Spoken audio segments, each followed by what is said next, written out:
Assalamualaikum warahmatullahi wabarakatuh. Perkenalkan, saya Randal Samya Supriyatna dengan NIM 102240106. Pada kesempatan kali ini, saya akan menceritakan hasil renungan saya tentang sosok fisikawan idola saya. Langsung saja, dia itu adalah Sir Isaac Newton. Beliau lahir di Inggris pada abad ke-17 dari keluarga petani yang cukup berada. Namun, sejak kecil beliau sudah memiliki ketertarikan pada ilmu pengetahuan. Minat ini mulai tumbuh dari kebiasaannya membaca, terutama setelah mendapatkan pendidikan dasar yang menumbuhkan rasa ingin tahunya.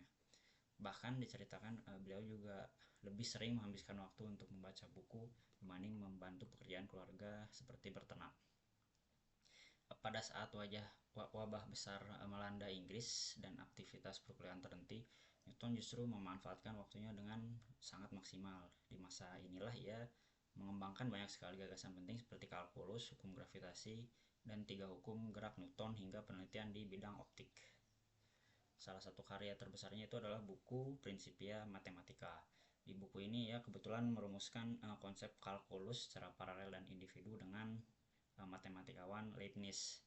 Dalam buku ini juga Newton merumuskan hukum gerak dan gravitasi secara sistematis. Yang menurut saya luar biasa adalah dia menunjukkan bagaimana fenomena sederhana seperti jatuhnya apel dan gerak planet itu mengikuti hukum yang sama. Namun ada satu hal yang menarik bagi saya, walaupun pengaruhnya di bidang sains sangat besar, beberapa sumber menyebutkan bahwa Newton justru menulis lebih banyak tentang teologi dibandingkan sains, bahkan hingga ribuan halaman. Yang menurut saya mind blowing adalah dari hasil renungan teologisnya, Newton berani menentang kepercayaan dominan Kristen pada masa itu, khususnya konsep Trinitas. Ia sampai pada pemahaman monoteisme secara mandiri melalui proses berpikir dan pencarian kebenaran menurutnya. Ia juga, dan ini menurut saya sangat menakjubkan karena saya sebagai muslim, sementara beliau menemukan tauhid monoteisme tanpa dengan influensi Islam yang minim di Inggris pada zaman itu. Ia hanya bermodalkan rasa penasaran dan keinginan untuk mencari kebenaran.